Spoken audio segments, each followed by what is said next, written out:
Hello and welcome all to Expressofillia.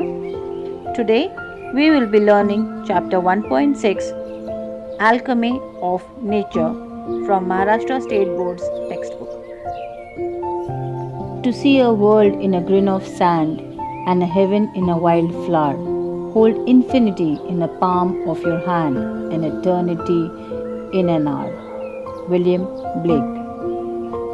Here, William Blake is trying to explain something as tiny as a grain of sand can spark off an idea or imagination of a huge significance to the world. One can witness and experience the beauty of heaven in something as small as wildflower and derive joy forever. Only one should have the eye and the time to see it.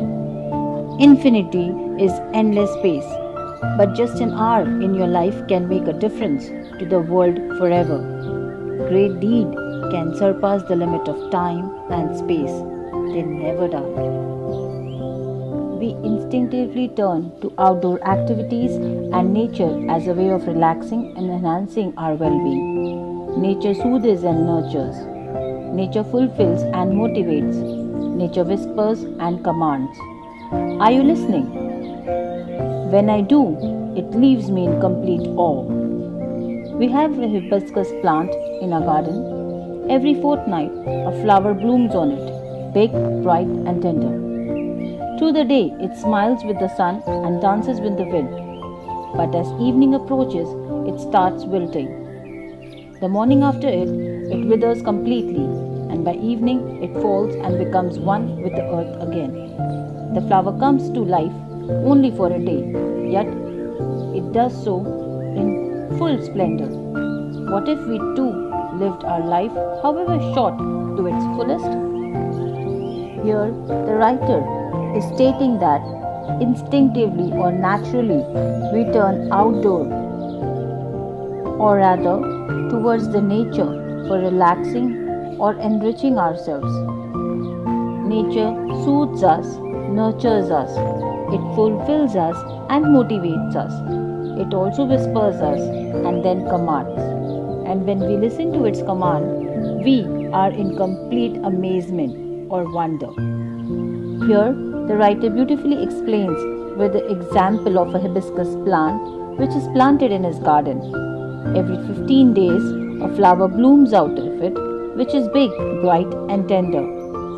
The writer states that throughout the day, the flower smiles and dances, and when the evening approaches, the flower dries down and is dropping. The next morning, when you see the flower, it has dried and completely fallen on the earth. The flower comes to life only for a day, and yet it does full splendors, that is brilliantly. So the author questions us, can't we live our life to the fullest, however short it is? We went to a rocky beach and saw the spread of the majestic ocean and the rocks alongside, carved, sculptured, and shaped by the water. Water is so gentle, rock so hard. Yet, as the water flows over it every day for years, the rock gives in. It takes the shape of the water commands. Our problems are so colossal and we are so small. Yet, if we persist, here the writer gives a very beautiful example to us where he states that the water is soft, gentle, and ever flowing.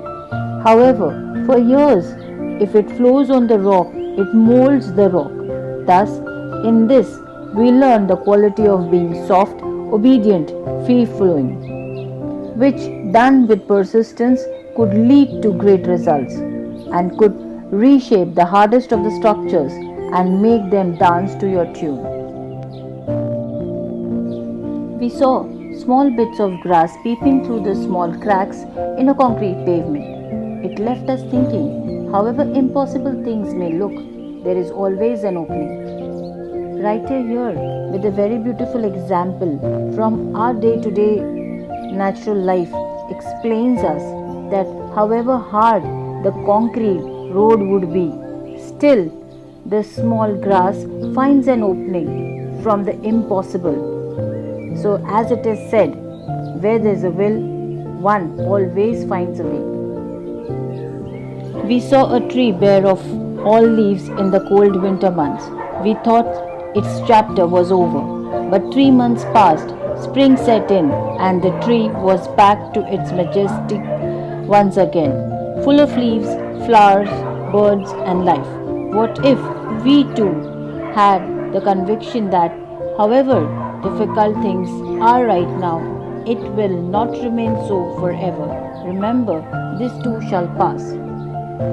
The trees in autumn are bare, without leaves, flowers, or trees. On the other hand, as soon as spring arrives, these fruits trees are full with blossoms. This example in nature teaches us no matter how harsh the difficulties may be in life, they will never stay. They too shall pass. The best thing about life and nature is that nothing is constant. We saw an army of ants lugging a fly which was at least 10 times the ant's size. The ants organized themselves around the fly, lifted it on frail feelers, and carried it to quite a distance. Their teamwork and perseverance were impressive. What if we too are consistent, organized, focused? Spiders' webs are delicate yet very strong. Here, the team of ants give us an important message, which is to be united, because united we stand and divided we fall. A work done together gives better results. They are a symbol of hard work, dedication, and perseverance. The trouble may seem huge or enormous than our size, but unity will withstand all the tides. One need not be harsh to become strong, but rather one can be delicate and yet be strong. A rainbow colors the entire sky. Oyster takes in a grain of sand, they open up with a pearl. Innumerable stars shine across the infinite sky. Clouds take new shapes with every passing moment. The wind makes trees dance with unhindering passion. Water, without hint of ego, changes its form according to the dictates of the sun and the wind. When we see a caterpillar turn into a butterfly, a flower turns into a fruit, we experience the alchemy of nature. We touch it and become gold ourselves. The rainbow constitutes of 7 colors and makes us excited by its existence.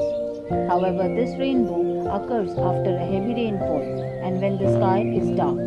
Similarly, life too shall hold these 7 colors for you only when you are ready to bear the storm. As we see, clouds do not have a shape, but it steadily moves with air in the sky. Similarly, one must not get blown away by the air or the wind, rather stick around to achieve one's goal. The trees hinder to the music of wind. Water flows without any ego on the direction of the sun and the wind, that is the tides. And as the caterpillar, a small insect, grows into a butterfly, a flower into a fruit. These are various alchemies, the magic of nature that we experience. And if we are touched by this magic of nature, we ourselves will turn into gold. Thank you, friends.